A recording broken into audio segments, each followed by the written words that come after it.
Number 1 వశీకరణ మాంత్రికుడు జ్యోతిషాలయం.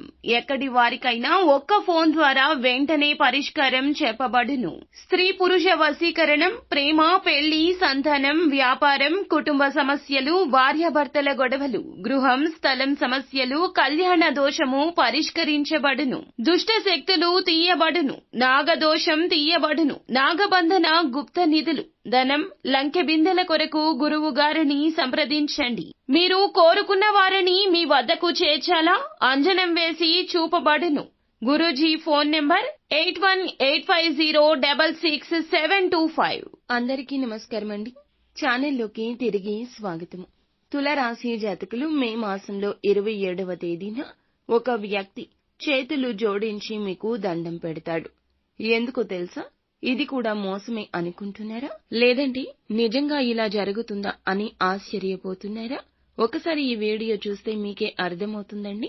Video నచ్చితే తప్పకుండా మాత్రం ఒక చిన్న లైక్ చేసి మమ్మల్ని సపోర్ట్ చేయండి. ఇక ఆలస్యం చేయకుండా వీడియోలోకి అయితే వచ్చేద్దాము. ముఖ్యంగా ఈ రోజున ఈ రాశి జాతకుల జీవితంలో ఇలా జరగడానికి కారణము కేతుగ్రహ ప్రభావము. కేతుగ్రహ ప్రభావం అనేది ఈ రోజు నుంచి మీ జీవితంలో ఈ విధంగా మార్పుదల కలగబోతుంది. చాలా రోజుల నుంచి మీ యొక్క లైఫ్ లో నుంచి వెళ్లిపోయిన ఒక వ్యక్తి, స్త్రీ కావచ్చు, పురుషుడు కావచ్చు, మీకు స్నేహితులుగా ఉండొచ్చు, ఒకప్పుడు సన్నిహితులుగా, ఆత్మీయులు కూడా ఉండి ఉండొచ్చు. కొన్ని అనివార్య కారణాల వల్ల, పరిస్థితుల వల్ల జీవితం నుండి దూరంగా వెళ్లిపోయారు. వారి యొక్క అడ్రస్ కానీ, ఫోన్ నెంబర్ కానీ తెలియదు. అకస్మాత్తుగా వెళ్లిపోయారు. అటువంటి వ్యక్తి మీ దగ్గరకొచ్చి మిమ్మల్ని ఒక సాయం అయితే అడుగుతారు. ఇది మీకు చాలా ఆశ్చర్యాన్ని కలిగించే ఒక సంఘటన.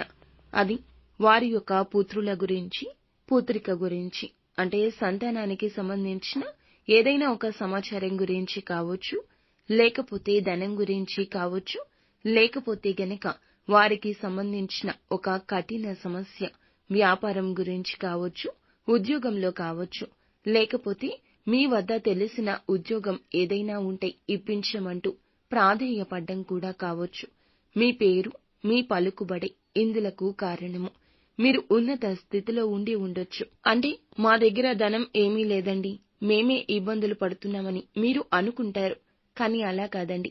ధనం ఉన్నా లేకపోయినా సమాజంలో గౌరవం ఈ రాశి వారికి తప్పక ఉంటుంది. మీకు చాలా మంది తెలిసి ఉంటారు, లేకపోతే చాలా మందితో మీకు మంచి అన్యోన్యత ఉండి ఉంటుంది. మీ యొక్క బ్యాక్గ్రౌండ్ మొత్తం కూడా తెలుసుకున్న వారు మీ జీవితంలోకి వచ్చి మీకు చేతులు జోడించి వారికి ఏదో ఒక రకంగా సాయం అయితే చెయ్యమంటూ అర్థిస్తారు. కానీ సాయాన్ని నిరాకరించొద్దు. ఖచ్చితంగా సాయం చెయ్యండి. తోచినంత చెయ్యండి.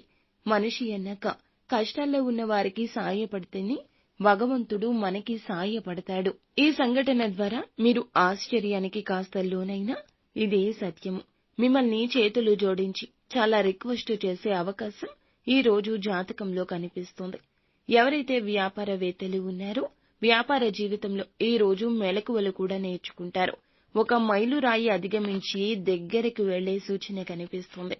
వ్యాపారంలో ఈ యొక్క మెలకువలు భవిష్యత్తులో మీకు చాలా ఉపయోగపడతాయి. వినియోగదారుల్లో ఒకరు ఈ రోజు మీకు చాలా సపోర్ట్ గా నిలుస్తారు. కొన్ని సలహాలు, సూచనలు ఇస్తారు. వాటిని వారించకుండా అర్థం చేసుకుంటారు. ఈ యొక్క అర్థం చేసుకునే తత్వంతోనే ఈ రోజు ముందుకు వెళ్తారు. ఇక ఉద్యోగస్తులు ఎవరైతే ఉన్నారో ఇదివరకు ఏమైనా ప్రతికూలతలు ఉన్నట్లయితే ఈ రోజు అధిగమించేందుకు మానసిక స్థైర్యం కలుగుతుంది. ఈ రోజు ఏ పని అయినా చకాచకా చేసేస్తాను అనేటటువంటి ఒక దృఢ సంకల్పంతో ఉంటారు. భగవంతుడు మీకు ఒక అవకాశాన్ని కూడా ఇస్తాడండి. ఆ అవకాశం సద్వినియోగం చేసుకోండి. ఖచ్చితంగా ఏదైనా సమస్యలు ఉన్నా తొలగించి పెండింగ్ పనులు కూడా పూర్తి చేసేంత సత్తా మీకు కలుగుతుంది. నూతన ఉద్యోగ ప్రయత్నాలు సంకోచమే లేదండి. ఈ రోజున మీరు ఎన్ని ప్రయత్నాలు చేయగలిగితే అన్ని ప్రయత్నాలు చేయండి. మంచి అవకాశం, మీకు సాటిస్ఫాక్షన్ ఇచ్చే అవకాశం అయితే తప్పక వెంటనే పొందుకుంటారు.